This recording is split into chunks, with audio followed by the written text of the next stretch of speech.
Hello my friends, this is 𝘂𝗶𝘁𝗵, and in today's video we're going to show you how to leverage those bounty hunters to level up your ship while you're not even playing. Hello my friends. Live long and prosper. So as a lot of you already know, one of the main ways you're going to upgrade your ships, especially like a miner or something, is you're going to come in here to your ship and you're going to click on level up, and it's going to use however much of your ship XP that you have saved up. Now, the ship XP is not easy to come by. Really, one of the easiest ways to do it is going to be through your away teams missions. It's pretty much the most reliable way to source it. I haven't found any way like officer XP you can actually go get out of your chest. So if you really were diligent at farming hostiles, you can pick it up that way. I have not found a single chest in the game, so maybe the comment section below can correct me if there is one that you can farm that will give you this ship XP. So in lieu of spending this precious ship experience that you should be saving for your single leaderboards and your heroic events, what you can do is build a correct crew, put the right crew on this ship so that you can take it to a zone where hunters will follow you or will spawn on you and let your ship perpetually just spin those off to get your experience. Now it's slow compared to if you were actively going out with like your warship, your main warship that you want to sit on right now and get the experience. This is not the way to do that. If this is a ship that you were either going to go to sleep and you want it to be a little higher level or at least have more experience depending on where you're at when you come back tomorrow, whatever you're doing, if this is a ship you're just never going to play on as your primary, if you see right here we're actually, doing it.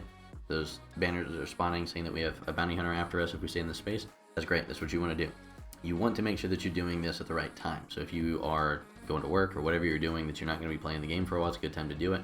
Or if you don't need that ship for a little while and you can leave it out there for several hours doing its thing, you can go check in on it every now and again if you want to, whatever. This is not 100%. There are things that can disrupt it, but we're going to try to minimize those.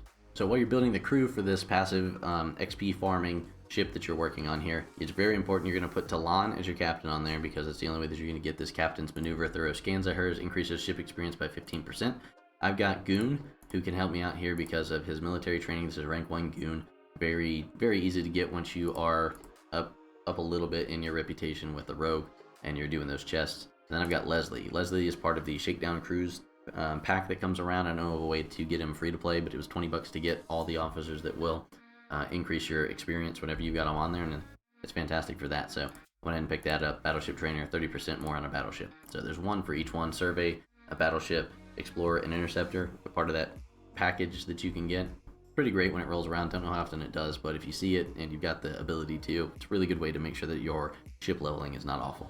So make sure those are up there above deck. If you've got Pike, of course, you can swap him out for anyone else that you don't have on these slots up here at the top. And then I would go work on your health down below. Reason being is that you're going to go to a place that it's not like your attack is going to not be sufficient with just the base ship itself, and then your defense is also going to be that way. So that's not super important to have your attack and defense up. Your health, though, you're going to want that as big of a hole as you can get, so you can just leave it out there as long as possible and let it do its thing.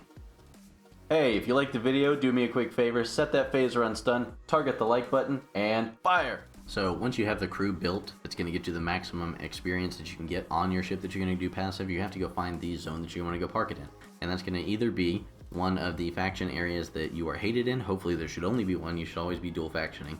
Or you might have locked out completely and you don't have any faction that doesn't like you anymore because you are working on your third faction. What do you do then? Well, the good news is as long as you get to a certain threshold with your augment reputation, there's always going to be bounty hunters that come after you in your augment space, this yellow space here.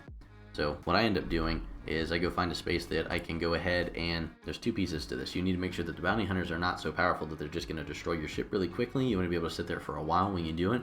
But you also want to make sure that it's a zone, a system that is not heavily populated, because you're going to want to go into that zone. Your bounty hunters can only spawn every 20 seconds. So you're going to go into this zone and a bounty hunter is going to spawn on you, and then you're going to wait until it catches up to you. You're going to kill it because you're passive. You're not going to go just find this thing and kill it. And then it's going to keep repeating that cycle. Within 20 seconds, another one's going to respawn on you and come attack you. Now, if in that window, one has already spawned and somebody else has come into the zone to try to do it passively as well, or if anybody else is coming to the zone, there's a chance that they will take that bounty hunter off of you. You want to make sure that nobody else is going to steal your bounty hunters from you, since they can only respond in that 20-second window. You don't want to be sitting there and have one coming after you. It's almost got you, and in that period of time, somebody else enters the zone and they get a bounty hunter on them. And then when you kill yours, it's within that 20-second window that theirs spawned, and yours won't respawn again. You can go get it back if you're paying attention. If you're online, you can go see, oh, that person has a bounty hunter on him. Let me go kill it. and then you can go ahead and pull aggro back on yourself, and they'll start responding on you again until somebody else comes into the system. It's really annoying. The whole point of this is to be passive, so you want to do like I've done and go find a system that almost nobody's going to mine in. This is a decoded data mining area, and really the top places when you're this far along are you're going to be either in 𝗂𝗚, which has decent sized nodes, or you're going to be down here in 𝗂𝗵𝘁𝗵, because that one has the 60K decoded data node. So very few people, I don't think I've ever seen anybody in 𝗂𝗚. It might exist specifically to be able to passively mine, to passively farm your experience. Doubt it. But if you look in here right now, nobody is in this system. So what we're going to do is park around the rim. You can see here, this is actually where my warp path is trying to come in, as I just parked right around the rim of it. So if you park around the rim, it's almost like a dividing line through here. There's a 50%, roughly 50% chance that when a bounty hunter spawns, it's going to spawn outside the map. And the reason that's important is nobody else can hit it before it gets to you. So if somebody else did come into the system, they are not going to be able to blow up your bounty hunter and get the aggro on themselves. So they're going to have to go to another area or blow up your ship if that's what they want to do. But they're not going to be able to go kill your bounty hunter. These are going to come. See, right now, we got lucky and one spawned on the other side of this map, or the outside of the barrier. He's going to come and attack me. So this is what you do. You go sit on the outside of the ring, and you wait. And you'll see this one will catch up to me. We'll go ahead and be quiet, and we'll speed it up. Okay, there we go.